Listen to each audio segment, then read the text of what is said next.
ibeka kanje.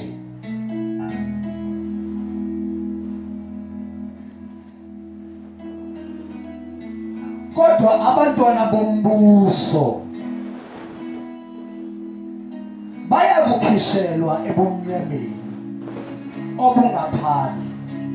Lapho kuyakuba khona no uMateyu lo uxolo bangcwele ngokuka John chapter 8 verse 12.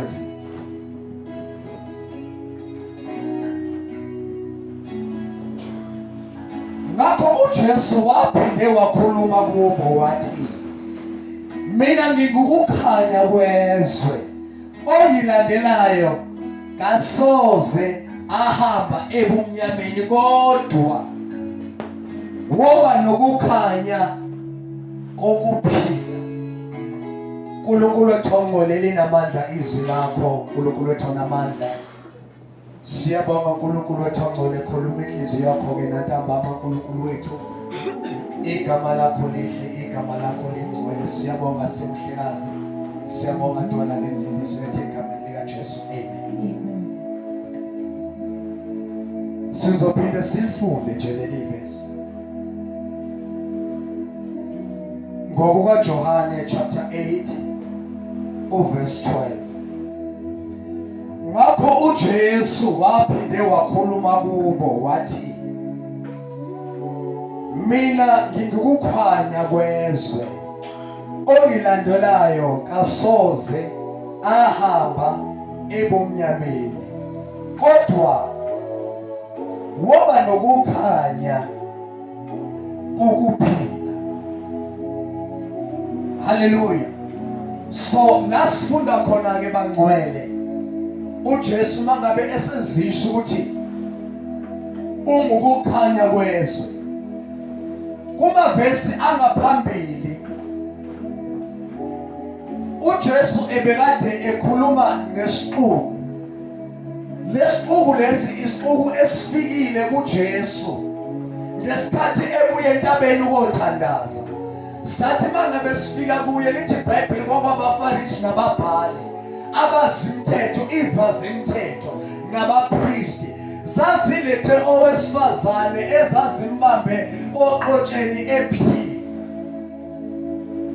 Mangabe zimletha kuJesu zibe seziveza ukuthi ngokomthetho kaMose wayethe umuntu obanjwe kulesa sigameko noma kulesa simo lesana akophandwa ngamatshe aze afe. Sebeyambuza ke manje ukuthi wena Jesu Nkosi yamakhosi uthini kulesi simo, ngokuba ngokomthetho esawunikezwa uMoses lo wesifazane kukosekile ukuthi simkhande ngamatshe aze afe. uJesu lithi iBhayibheli uloba phansi, uyazibhalela nje uJesu phansi, aphinda aphakamisa ubuso bakhe aphakama. Emva kwalokho ubesethi kubo, mangabe kukhona phakathi kwenu ongenaso isono akaqale akhande lo wesifazane ngamatshe. Mangabe esesholo uJesu lithi iBhayibheli uphinda khothame phansi aqhubeke nokuzibhalela nje emhlabathini. Lithi iBhayibheli emva kwalokho kuzwakala amatshe bewadedela ngoba lesi sixuku lesi besivele siwaphethe amatshe. Lithi iBhayibheli libese selodedela phansi amatshe, lamshiya uJesu wasala emeni wesifazane kanye nabafundi bakhe. So uJesu nangabe sephakama ubuze wesifazane uthi baphi laba abade beqhaphela bekwahlulela. Lo wesifazane uyaphendula uthi ena abasekho Nkosi. Uthi kanjalo nami angikwahluleli, kodwa ke manje hamba ungabe usona. La sesifunda khona kuJesu leli verse sifundile ukhuluma nabafundi usiyabatshena kulalelani, mina ke ngikukukhanya kwezwe. Emva kwalokho usiyabatshena ukuthi ke umuntu ohamba ekimi akakwazi ukuthi ahambe ebumnyameni kodwa uyakuhamba ekhanyeni kokuphila. wena. Ukuphila ongesikhona nje ukuphila nje, kodwa ukuphila okungunaphakade. Sizokhumbula kuJesu nangabe ekhuluma noNikodima kuchapter 3 ukuthi ukuvezile ukuthi akazelanga, noma uJohane nangabe uJesu esekhulumile noNikodima ukuthi kumele azalwe kabusha, esehlanganile noJesu. Ukuzalwa kabusha kuyini? Kuwukuthi umamukele uJesu, umoya wakho usuke endaweni ethile yobumnyama bese ungena ekukhanyeni kukaNkulunkulu. Kuchapter 1 uJohane ulithi iBhayibheli uJesu wayekhona eqaleni engulizwi, uJesu wayenguNkulunkulu, uJesu wayenguNkulunkulu. Akukho okudaliweyo okukhona ngaphandle kukaJesu. uJesu uyiko ukukhanya. Lithi iBhayibheli chapter 1 kwakukhona nenye indoda eyayikhona igama layo kunguJohane, eyeza phambi kaJesu izofakaza ngokukhanya obekade kuzolandela.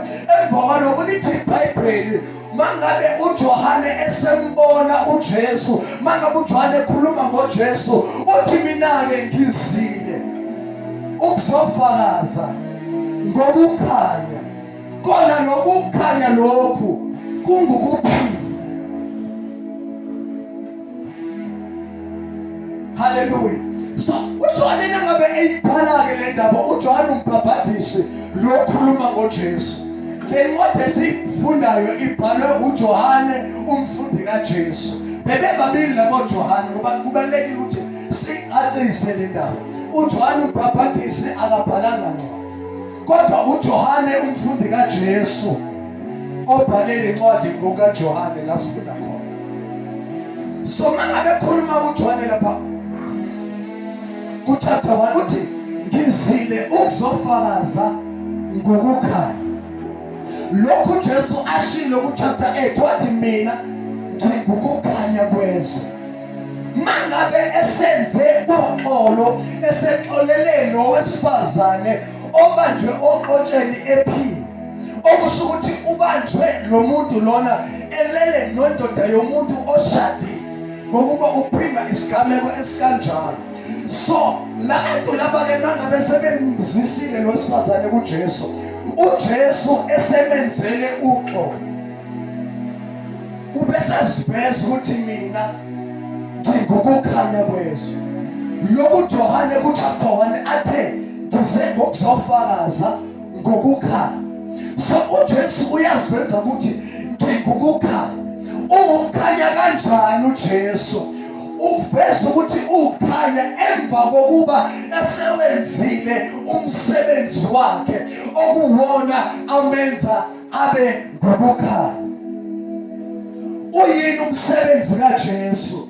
Umsebenzi kaJesu ukubuyisela abantu ababuyisele kuNkulunkulu, ukwenza uxolo phakathi komuntu noNkulunkulu. So namhlanje somemezela into enjalo ntambama ukuthi uJesu weza emhlabeni engukukhanya. Wangaba nje ukukhanya kuphela, wase waba ukukhanya kwezwe. Lento ethi ukukhanya kwezwe ayisho ukuthi ukukhanya kwendalo nje izihlahla nemifula nani, kodwa iqonda ukuthi uJesu ungukukhanya kwabantu. Sizokhumbula ukuthi nangabe uNkulunkulu ekhuluma ngezwe esikhathini esiningi encwadini kaJohane akakhulumi ngezihlahla, akakhulumi ngemifula, kodwa uNkulunkulu ukhuluma ngabantu bakhe.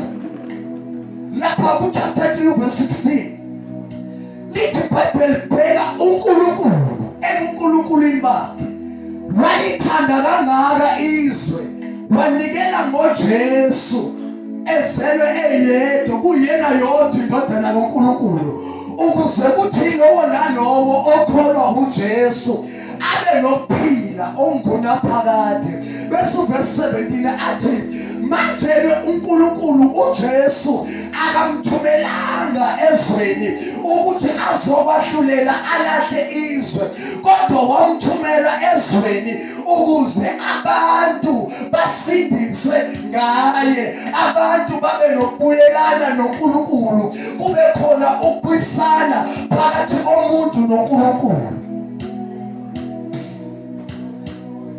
uJesu uba ukhanya kwezwe kanjalo ukuthi uyakwazi ukuthi abuyisane nomuntu. Uyakwazi uJesu ukuthi enze inkolo phakathi komuntu noNkulunkulu. Haleluya.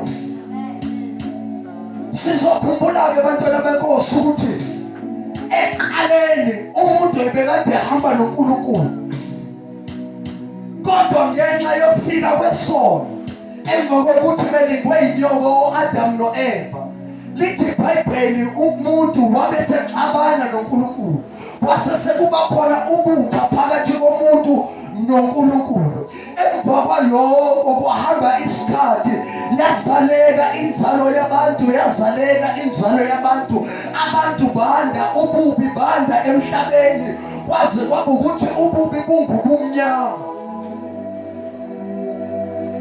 Emva kwalokho lithi iBhayibheli ekugcwalisweni kwesikhathi uJesu wehla weza emhlabeni ukuze azoba inhlawulo yezono. Elithi iBhayibheli ku-Isaiah 53, kwamthokozisa kwamjabulisa uNkulunkulu ukuthi uJesu ashawe, ahlushwe, afe endaweni yabantu ukuze abantu bezobuyela kuJesu behlanziwe, unembeza wabo umsulwa phambi kukaNkulunkulu. Soma ngabe uIsaiah ekhuluma leyo ndaba, uzakhuluma into yokuthi emva kwalokho uNkulunkulu kwathi sekumjabulisile ukuthi uJesu ashawe kanjalo. Lithi iBhayibheli ngemvimbo uJesu ashawa yona esiphambanweni, abantu baphilisa ezifeni ezinhlobonhlobo, abantu bakhululwa, abantu banikezwa ukuthi babe nokuthula enhliziyweni. Uthi uJesu nangabe ekhuluma nabantu, ekhuluma lesixuku ngelinye ilanga, wathi phonsani kimi konke okunesindayo, konke okunikhathazayo, mina ngizawuthwalela kona. Nina thathani umthwalo wami, nithathani ijoka lami, nilibeke emahlombeni enu, ngokuba ujobo lami lulula futhi nomthwalo wami awunzima. Kodwa phonsani kimi, ngokwenza njalo niyabe senifumana ukuthula emphefumulweni yenu. So lo wesifazane ku-chapter 8 lasifunda khona, wenzelwa uxolo ngalolaa suku ukuba uJesu wayengekho, babezomkhanda ngamanje aze afe, ngoba lento yana umthetho wawuthi fanele kube kanjalo. Kodwa ngenxa yokuthi uJesu egcwele umusa, egcwele isihawu esikhulu, wamenzela uxolo. Iyona-ke namhlanje into esishumayela ukuthi kuJesu kukhona konke ukuthethelela kwezono. uJesu kukhona konke ukubuyisana phakathi kwabantu noNkulunkulu, ukuze abantu benezula elahlweni, kodwa abantu babe nokuphila okungunaphakade, okuyinto okuyigugu lamakhono. Ngoba uJesu weza engukukhanya emhlabeni, ezoxolela abantu, ezobuyisana nabantu, ezokwenza ukuthi abantu bazi ukuthi uNkulunkulu esezulwini uyabathanda. uJesu-ke ungukukhanya kwezwe, ngendlela yokuthi uJesu uzile ukubuyisa ubudlelwano phakathi komuntu noNkulunkulu, ukuzokwakha kabusha ubudlelwano phakathi komuntu noNkulunkulu. Elithi-ke iBhayibheli ku-chapter 1 uJohane verse 12. Mangabe uyiqala ko verse 5. Lithi iBhayibheli uJesu wafika engukukhanya ezweni lobumnyama. Kodwa izwe lobumnyama aliqondanga lokho. Kanjalo futhi wafika nakwabakhe. Abakhe abaqondanga lokho. Kodwa ke libe selithi ku verse 12. Bonke abamamukelayo baphiwa amandla ukuthi bathiwa bangabantwana bakaNkulunkulu. Sebezelwe kabusha. Sebethatha isinqumo sokumenza uJesu abe yinkosi nomsindisi wokuphila kwabo. Sebemamukela. Sebethatha isinqumo sebenze isivumelwano phakathi kwakhe noJesu ukuthi bayamamukela. Lithi iBhayibheli ke mangabe esefikile uJesu empilweni yomuntu, ufika mangabe esefikile uJesu empilweni yomuntu, ufika aqede yonke imisebenzi yesitha. Elithi iBhayibheli kumaHebheru chapter 2, kanjalo uJesu wathi mangabe efika emhlabeni, wafika waqeda yonke, waphihliza, wabulala yonke imisebenzi yesitha, waze waqeda nangamandla okufa aphethwe nguSathane. Hallelujah. Okungukuthi uJesu nangabe somamukele, into azofika yenze empilweni yakho kuqala ukuthi aphihlize, aqede yonke imisebenzi yesitha, yonke imisebenzi kaSathane empilweni yakho. Bese wena uhamba ukhululekile, unobudlelwano noNkulunkulu. uJesu into ayizelayo emhlabeni ukusindisa abantu, abaphulukise ezifeni zonke, ukuthi abantu bazane noNkulunkulu, ukuze ngomhla wokuphela abantu sebefika phambi kukaNkulunkulu babe benommeli, babe benobudlelwano noNkulunkulu, bangabe besaya elahlweni, bangabe besaya elifeni kwesibili. Elithi iBhayibheli kunokufa kokuqala okwenzeka ngesikhathi umuntu edlula emhlabeni eshona, bese kube khona nokufa kwesibili okubhujiswa ingunaphakade, okulahlwa echibini lomlilo. Kodwa uJesu weza ukuthi abantu babe nokuphila okungunaphakade. uJesu uba ukhanya kanjalo ukuthi uthi nangabe efika empilweni yomuntu, abesefika afike nentethelelo kaNkulunkulu, kube khona ubudlelwano phakathi komuntu noNkulunkulu. Umuntu unembeza wakhe ube muhle, ube msulwa phambi kukaNkulunkulu. Amen. Hallelujah. Iyo uJesu into ayizelayo emhlabeni. iBhayibheli liyaveza ke futhi ku chapter 9 kuJohane mangabe uJesu evula amehlo empumputhe, abafundi bayabuza nangabe behlangane nempumputhe eyazalwa ingaboni, bathi ena Jesu ngabe ubani owona ukuze lo azalwe empumputhe? uJesu uthi nangabe baphendula uthi akonanga abazali, akonanga futhi yena lo muntu, kodwa lokhu kwenzeka ukuze amandla kaNkulunkulu abe khona, abonakala. Hallelujah. So nangabe seshilo lokuJesu uthi ke manje ake ngenze umsebenzi wokukhanya kusawusuku, ngokuba buyeza ubumnyama la khona abantu bengeke besasebenza. Amen. So nangabe uJesu eseshe lokho, lithi iBhayibheli ukhothama phansi, uJimsela amathe enhlabathini, uwaninga emehlweni alempumputhu etshela ukuthi ayihambe iyogeza emfuleni othile, bese emva kwalokho yabe isibona. Uthi kuverse 5 uthi uJesu njengalokho ngenza lo msebenzi ingoba ngikukukhanya kwezwe. okusho ukuthi kulesi sikhathi esikuso kunezifo ezibhidangile kangaka, kunezimo ezinzima kangaka, ikhona necorona, kodwa into eyofika ikhothamisele zonke lezo zinto uJesu ukukhanya kwezwe, uJesu Kristu indodana kaNkulunkulu ophilayo ukukhanya kwezwe ezile ukuze abantu babe nokuphila, babe lapho ukuchitheka. Ileyo nto namhlanje ntambama sisayimemezela noma uNkulunkulu ayibekile enhlizweni yami ukuthi sikhuluma ukuthi uJesu uzile ukuze abantu babe nokuphila, babe nakho ukuchitheka.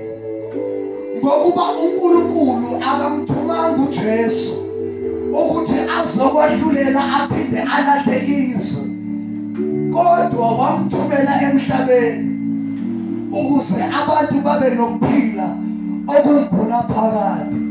Mhlawumbe asike sikhulume kafushane ngoba uzosibuza ukuthi kuyini ukuphila okungunaphakade, umuntu ukuthola kanjani, uhamba kanjani kukho ukuphila okungunaphakade. Umuntu ukuthola ngesikhathi amukela uJesu, ekholwa uJesu, ubese kuthola ukuphila okungunaphakade. Ukuphila okungunaphakade kuyini? Kungukuphila lapho khona kungekho ubutha phakathi komuntu noNkulunkulu, ngenxa yokuthi sekukhona uJesu phakathi komuntu noNkulunkulu. Ngokuba lithi iBhayibheli uJesu ungumxhumanisi phakathi komuntu noNkulunkulu. So ukuphila okungunaphakade kuwukuphila esiqala manje, asiqali mangabe sesifileyo, kodwa sithola manje as soon as umuntu enza isinqumo sokuthi wakha ubudlelwano noNkulunkulu ngokuthi akholwe uJesu. iBhayibheli bese liveza ukuthi ngasona leso sikhathi uthola lokuphila okungukuphila okungekho ubutha phakathi kwakhe noNkulunkulu. Ngokuba nguJesu kuphela owenza uxolo phakathi komuntu noNkulunkulu. Uxolo uJesu alenzayo lufakazelwa unembeza wethu, ngokuba unembeza wethu uyazana noNkulunkulu. Unembeza wethu nangabe sethonge yikho uyasilahla, kodwa uJesu nangabe sesizile kuye, unembeza wethu uba msulwa phambi kukaNkulunkulu. Size ngesibindi ehlabeni sikaNkulunkulu, sithandaze ngesibindi, sinesiqiniseko sokuthi uNkulunkulu uyasizwa, asiphendule ngaleso sikhathi. Kungani na ukuthi sasiphila impilo engenabo ubutha phakathi kwethu singabantu noNkulunkulu, kodwa uJesu ukwenzile ukuthi sibe nobudlelwano. Ukuphila okungunaphakade kuyaqhubeka mangabe umuntu eseshonile, la khona esezongena eparadise, endaweni yabantu abangcwele bakaNkulunkulu abenzile ubudlelwano phakathi kwabo noNkulunkulu. Angikusho-ke lokhu ngesibindi lokuthi izulu akusilona labantu nje abangcwele, kodwa yilamakhono.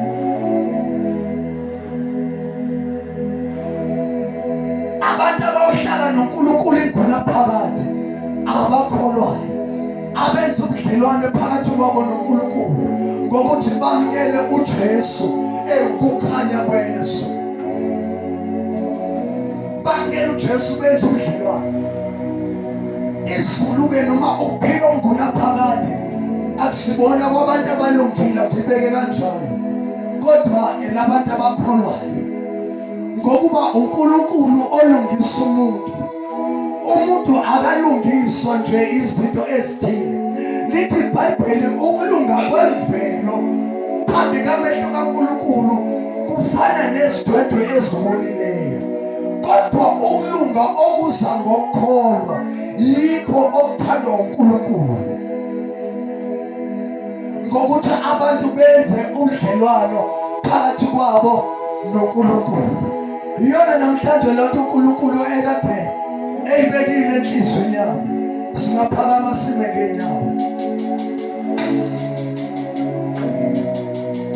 ukuthi uJesu uzile ukuze abantu babe nokuphila, babe nokubuyisana noNkulunkulu, babe nokulunga okuvela kuNkulunkulu, okungezi ngamandla omuntu, okungekho futhi ngamandla ezinto ezithile, kodwa okuza ngokholwa. Athi nangabe bhala uPostoli Paul athi umuntu ukholwa ngenhliziyo kube ukulunga, bese ayivume lento ngomlomo wakhe, bese kube ngokusindiswa. Okusho ukuthi igxathu lokuqala lokwakha ubudlelwano nomuntu ukholwa ngenhliziyo, ebese uNkulunkulu ekulungisa yena, ekupha yena ukulunga lokhu adingayo, ngokuba angeke uze umuntu alunge ngendlela efuna uNkulunkulu ngaphandle kokuthi amukele uJesu ekholiwe ngenhliziyo. Elithi iBhayibheli uNkulunkulu wamenza uJesu afe endaweni yabantu abonileyo, ukuze abantu abonile babe ukulunga kukaNkulunkulu. Hayi ukuthi bebelungile, kodwa ngenxa yokuthi uJesu wafa endaweni yabo, khona basesebethola i-reward ngenxa yokholwa.